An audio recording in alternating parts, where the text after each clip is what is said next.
Just look at this thing. It's huge. It's a bizarre object, and yet oddly familiar.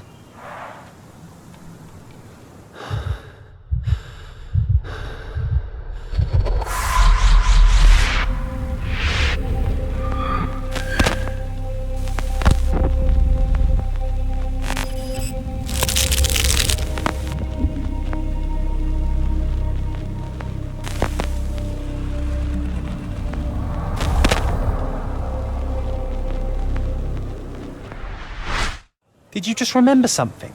Yes. A room full of curiosities and artifacts. I think I can find it in the manor.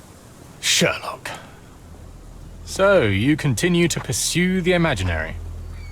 I had hoped you might have got all this out of your system by now. Mycroft, what are you doing here? Get out of my house. It's my house, actually. I've come to bring you back. I have no interest in returning, let alone with you. I know you lied about Mother all these years, claiming she was merely ill, but she was unstable. She never had tuberculosis. She was not recuperating, but mentally deteriorating, and you never once thought to tell me. How dare you? I shall not indulge this petulant tantrum. You can just tire yourself out and then slink back to London with your tail between your legs. Just tell me everything. I'm an adult now. Show me the basic courtesy of an explanation. You know I will find out eventually. The goal was stability, and that's what you got. The right thing for everyone was to try and move on from her passing. The consequences of one's actions determines what is right or wrong. Yes, exactly. The ends justify the means. After leaving Cordona, Sherlock, you had a normal childhood. In London, I was able to support you, guide you, shape you into a fine and productive young man. You have so much potential, so much to offer society. But that's not the end. Now I found the truth, and it has shattered everything I knew about her, about you, and about myself. I feel unstable because of you. Your actions were not justified. Lying never is. Oh, grow up, Sherlock. It was a white lie which has as much use in the realm of the interpersonal as the international. It is time you come to accept that some things are bigger than yourself. Oh, you are full of it. You like to pretend you care about the big picture, but it's just an ego trip.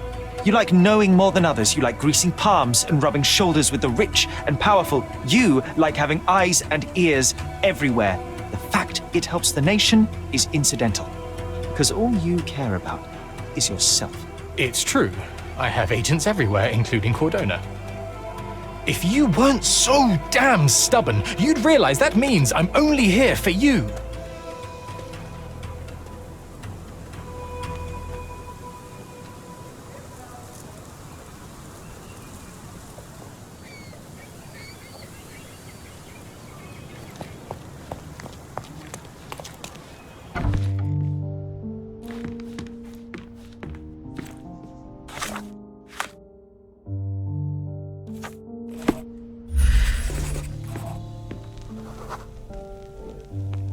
I remember returning home with a pair of perfect sticks.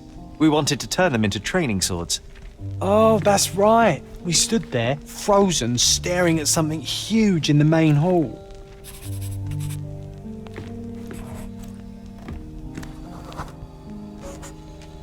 It was a giant aquarium with a living mermaid in it. Impossible. It must have been something else. Oh, of course, that mortifying hoax presently taking up space in our front yard. Well, fine. Your memory's better than mine. But I'm sure we started examining it immediately. And someone else was around too.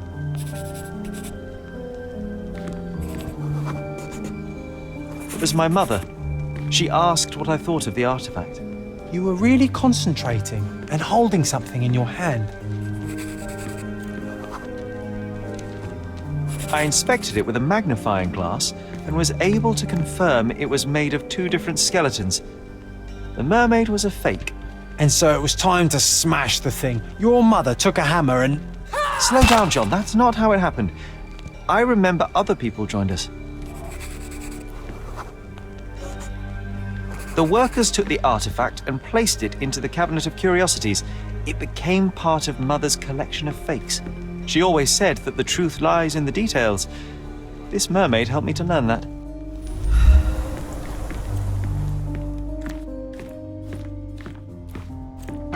Ah yes, my mother's studio.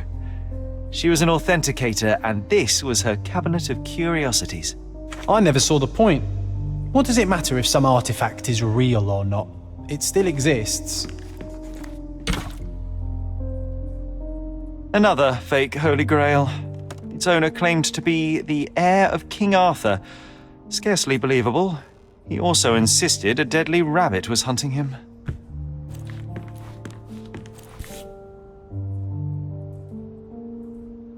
Watkinson and Holman, Chapter 1, by Wallace Dioram. Oh, Mycroft. He always acts so serious, but then reads tripe like this. John, if I remember correctly, you couldn't put this book down. One of the most ridiculous fakes I ever saw. Its owner insisted it was a polar bear. He thought the white paint on the brown fur wasn't noticeable.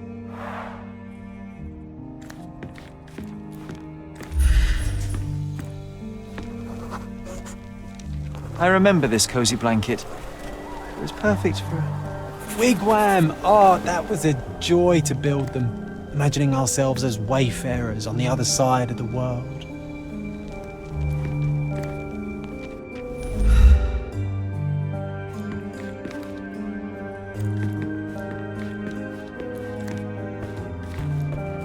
Oh, I remember these. We used them to spar together until Mycroft found out and forbade us from using real weapons.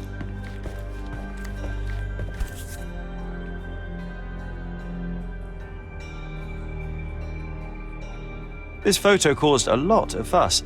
My mother spent some time to prove it was a fake. 1852, Bingley, West Yorkshire. I'm not sure I want to hear its horrifying, inhuman howl again. An archaeological find should be here. It's far better than beneath the old city walls.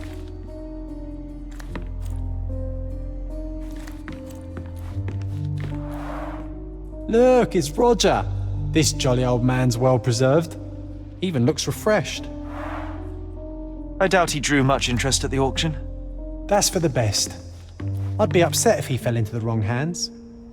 The so-called mummy of a Persian princess. The defrauders did good work, but missed one small detail. It's the mummy of a man. And this one was brought from a German museum. They claimed it belonged to Vikings. Nonsense, of course. Vikings never had horns on their helmets.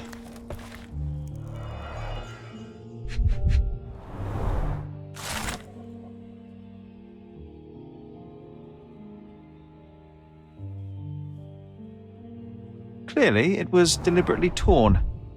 Wonder why someone would do that. The Tulpa, Studies in Tibetan Mentalism. An impressive number of bookmarks. Someone was rather obsessed with this subject.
The full plate armour of Sir Robert Saunford. I was told my father won it in a wager. Armour is armour, but look at his sword. Oh, how badly I wanted to wield the blade. Maybe you take it instead of your pistol.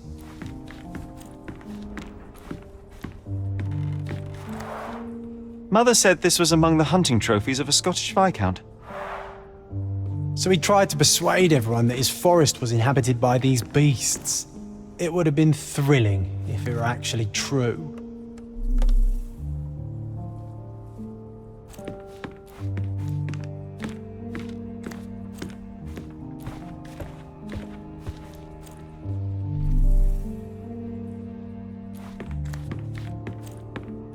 An archaeological find should be here. It's far better than beneath the old city walls.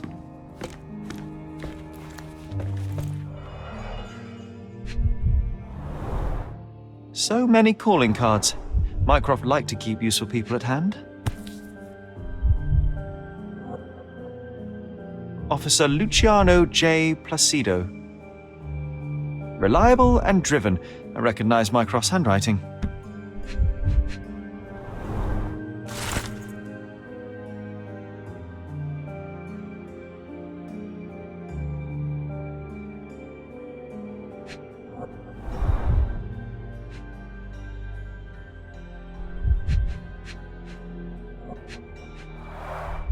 This drawer was always closed.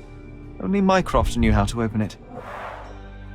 I remember we tried to break it open and spy on him, but alas, had no success. Maybe today's the day. Oh, Sherry. Dated 24th of April, 1869. Carefully opened.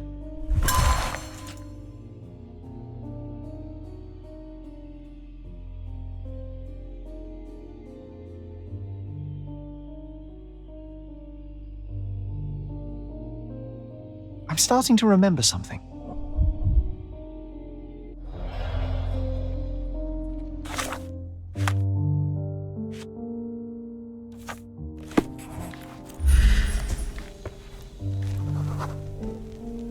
Ah, the memory comes back. We snuck about watching him. He closed the drawer and went to the hall. We were like two shadows crawling behind him.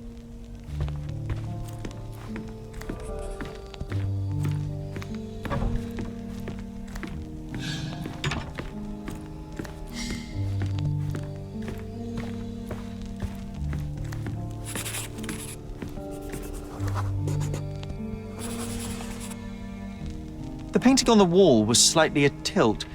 He stopped and straightened it.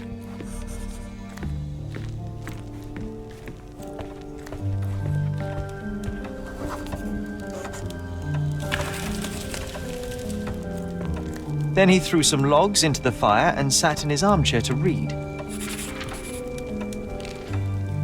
It's as boring now as it was then. I'm sorry, Sherry, but I think that's it. Wait, John, we never use the fireplace in the mornings. What if...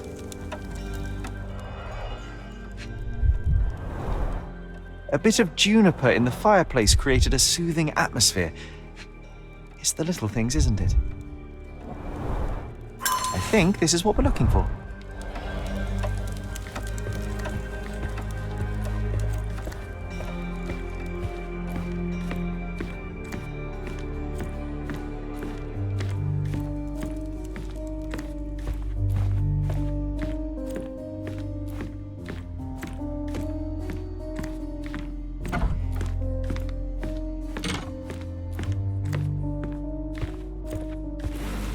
We made it. So what's there? Single malt whiskey, Mycroft's favourite. Gifted by Queen Victoria herself.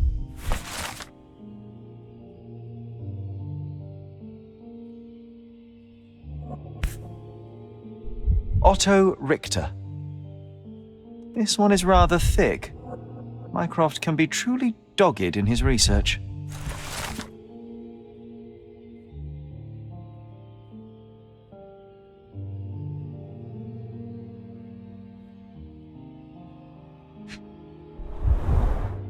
Dossiers on the most influential people on Cordona. Mycroft always had a habit of building files on everyone he met.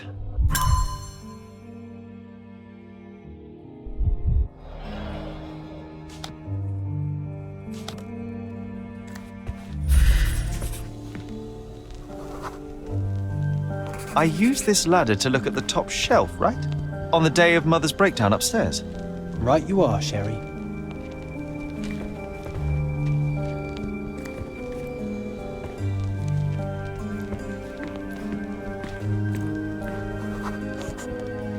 We heard a noise. I can't recall of exactly what, and we didn't have a great view from behind the statue.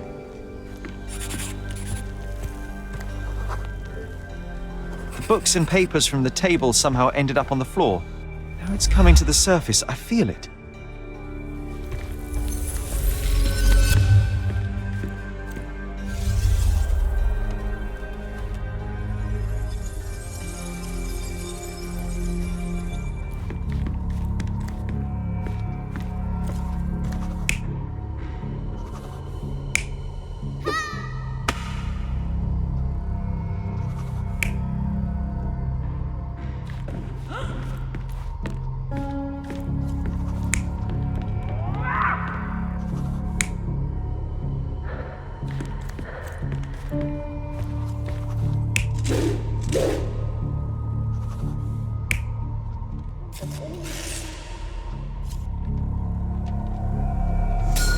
Come on, Sherry.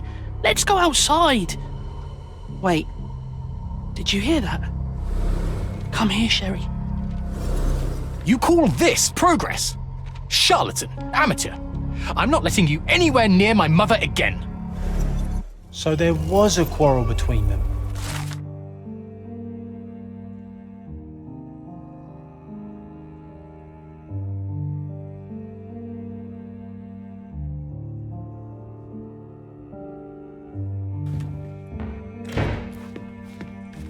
I heard a noise in the hall. Let's check it out.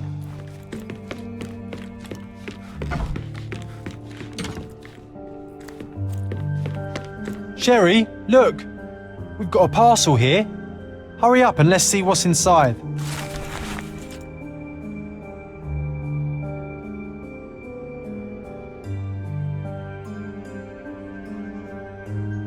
An invitation that comes with a mask. We can't miss this, Sherry.